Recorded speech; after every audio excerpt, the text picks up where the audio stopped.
participez à l'histoire des télécommunications en Alsace. Vous vous inscrirez dans une grande saga régionale. Tout commence en Alsace du Nord, du côté de Saverne.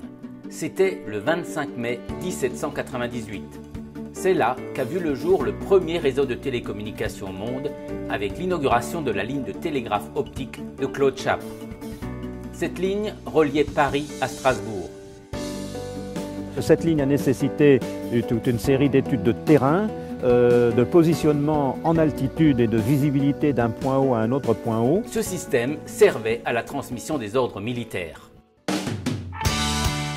Dès 1971, Ricquewihr se dote d'un musée de la Poste, qui deviendra musée de la communication en Alsace, signe de l'importance de ce thème dans la vie de la région. Peut-être parce que l'Alsace a tant souffert de son histoire, ballottée de l'ouest à l'est du Rhin, la région a eu particulièrement à cœur de faire entendre sa voix et de faire rayonner son image. Que ce soit pour le transport du courrier, puis pour le téléphone et ses multiples développements, l'Alsace a toujours été à la pointe. Les expérimentations n'ont jamais manqué. Pour le téléphone fixe, pour les cabines téléphoniques publiques, puis pour le Minitel. 1977, dans le ciel de la vallée de Münster, s'érige une nouvelle antenne. C'est le point de départ du réseau câblé qui dessert les 16 localités du canton. C'est aussi l'un des premiers réseaux câblés de France. Et comme un symbole, ce développement du câble jette les bases de l'intercommunalité. Dans la foulée de cet esprit de précurseur de la vallée de Münster pour lutter contre les exclusions dans l'accès à la connaissance, 240 communes d'Alsace sont câblées pour près de 500 000 prises. L'Alsace est première de France en la matière. 1980.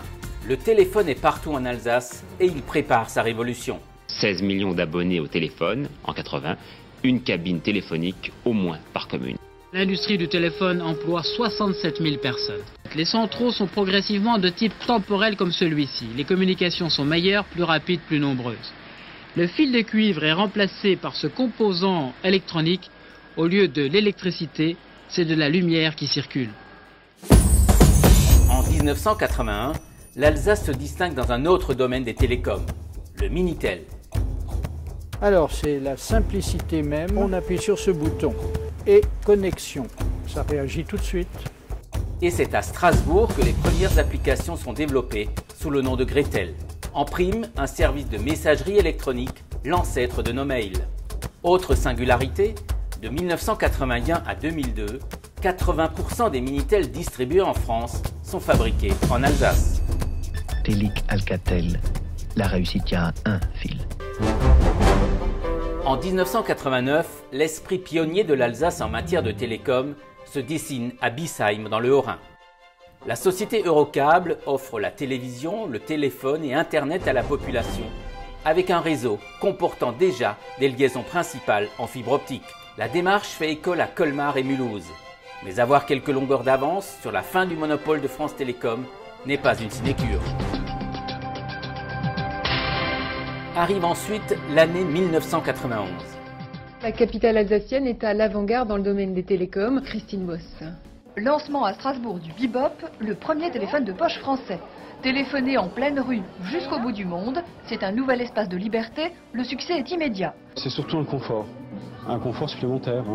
Le système fonctionne avec une série de bornes disséminées dans la ville. La capitale alsacienne fait partie des 3 villes pilotes françaises. En 1996, avant même les grands opérateurs nationaux, la société d'économie mixte Vialis à Colmar propose de l'Internet sur son réseau câblé. Cette société, à l'origine régie municipale d'eau, de gaz et d'électricité, a repris le flambeau d'Eurocable pour une success story.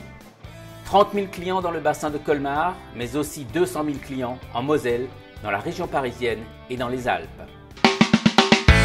En 2004, c'est toujours en Alsace que l'un des premiers réseaux de télécommunications d'initiative publique de France voit le jour. La région Alsace veut permettre aux entreprises d'accéder au très haut débit. La mission est confiée à la société Alsace Connexia. Elle est vraiment dans la logique d'aménagement équilibré du territoire. En 2010, le réseau représente plus de 900 km de câbles optiques. L'objectif initial, on va dire, des pères fondateurs, à savoir mettre en place une dorsale haut débit, à mon avis, est atteint. 30 bassins économiques, une quarantaine de zones d'activité, ainsi que de nombreuses têtes de réseaux câblés sont desservies. La barre des 50 000 clients ADSL est franchie en 2014. Et voici 2016, la dernière étape, celle à laquelle vous participez. Le déploiement de la fibre optique à travers le projet Rosas. C'est le réseau d'initiative publique le plus grand de France. Et l'objectif de Rosas est de déployer 377 000 prises sur l'ensemble du territoire alsacien. Y compris que là, c'est quasiment historique. Sans l'intervention forte de la région Grand Est, plus de la moitié de la population alsacienne serait à l'écart du très haut débit. Nous avons beaucoup de projets sur la table. Donc on voit bien l'enjeu que ça représente. C'est un enjeu d'équité, d'égalité, de performance et de compétitivité. Le numérique pour tous, sans exclusive. Parce que l'histoire de la communication est celle de l'humanité.